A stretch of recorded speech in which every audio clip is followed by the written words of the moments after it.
I am a medical doctor and also a blogger. I work with the common people.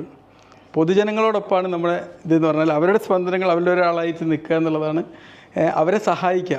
ഇനി ഏത് മനുഷ്യനെ കണ്ടാലും അവരെ ഹെൽപ്പ് ചെയ്യുക. നമ്മളിപ്പോൾ ഒരു പോസ്റ്റ് കാണുകയാണെങ്കിലും ഒരു പേഷ്യൻറ്റ് വരികയാണെങ്കിലും അവർക്കൊരു മരുന്ന് കൊടുക്കുക എന്നുള്ളതിനേക്കാൾ ഉപരി ഒരു കൺസെപ്റ്റ് കൂടി പ്രസൻറ്റ് ചെയ്യാനാണ് ഞാൻ എപ്പോഴും ആഗ്രഹിക്കാറുള്ളത്. ഒരു മിനിറ്റ് കൊണ്ടായിരിക്കും, നമുക്ക് ചെറിയ സമയം ഉണ്ടാവുള്ളൂ. കാരണം 60-60ഓളം പേഷ്യൻസിനും അല്ലെങ്കിൽ ചിലപ്പോൾ 100 വരെയൊക്കെ ഉണ്ടാവും. അതിൻ്റെ ഇടയിൽ വരുന്ന ഓരോ മനുഷ്യനാണെങ്കിലും ഒരു മിനിറ്റ് കൊണ്ട് ചെറിയൊരു കൺസെപ്റ്റ് കൂടി അവർക്ക് കൊടുക്കുക എന്നുള്ളതാണ്. അത് വെറും മെഡിസിൻ മാത്രം അല്ല എന്ന് വിശ്വസിക്കുന്ന ഒരാളാണ്. അത് അവരെ സഹായിക്കും. അതുകൊണ്ട് നമുക്കൊരു അച്ചീവ്മെൻ്റ് ഉണ്ട്. എൻ്റെ ഒരു ലൈഫിൻ്റെ പോളിസി തന്നെ ലേൺ, അപ്ലൈ ആൻഡ് ഷെയർ എന്നാണ്.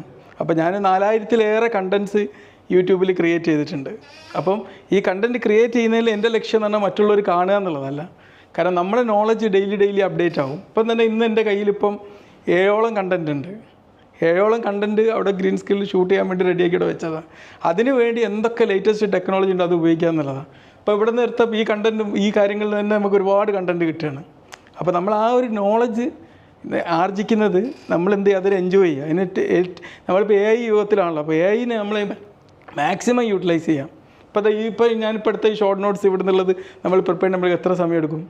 ഇന്നിപ്പോൾ AI ഫെസിലിറ്റി യൂസ് ചെയ്തുകൊണ്ട് ഇൻസ്റ്റൻറ്റ് എടുത്തു അതിൽ നിന്ന് എൻ്റേതായ കുറേ ഐഡിയാസ് ജനറേറ്റ് ചെയ്യാൻ എനിക്ക് ഫ്രാക്ഷൻ ഓഫ് സെക്കൻഡ് കൊണ്ട് പറ്റി. അപ്പോൾ നമ്മൾ AIൻ്റെ ആ ഒരു ബ്രെയിനേക്കാളും പവർഫുള്ളാണ് നമ്മളെ ബ്രെയിൻ, നമ്മളെ നെർവസ് സിസ്റ്റം എന്ന് പറഞ്ഞാൽ. അപ്പോൾ നമ്മൾ അതിനോടൊപ്പം മുന്നോട്ട് പോകുക. അതിന് വേണ്ടിയിട്ട് ആൾക്കാരെ ഇതാക്കുന്നത്. അപ്പോൾ കണ്ടൻറ്റ് ഉണ്ടാക്കുന്നുണ്ട് എല്ലാവരും ചോദിക്കുന്നത്, ഡോക്ടർ നിങ്ങളിങ്ങനെ എത്ര കണ്ടൻറ്റ് ഉണ്ടാക്കുക, ഇതിന് മാത്രമാണ് പണിയെന്ന് ചോദിക്കും. സമ്മതി എനിക്കത് വളരെ ടോയ്ലറ്റിലിരിക്കുമ്പം അല്ല എവിടെ ഇരിക്കുമ്പം അവിടെ നിന്നൊക്കെ ഞാൻ ചെയ്യുന്നത്. അതിനുവേണ്ടി നമ്മൾ കമ്പ്യൂട്ടർ ഉപയോഗിക്കണം എന്ന് വെച്ചാൽ എനിക്കൊരു കൊല്ലത്തിലൊരു പോസ്റ്റ് ഉണ്ടാക്കാൻ പറ്റില്ല.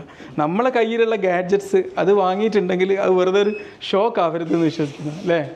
ഒരു ഷോക്ക് ആവാൻ പാടില്ല. അത് മാക്സിമം യൂട്ടിലൈസ് ചെയ്യണം.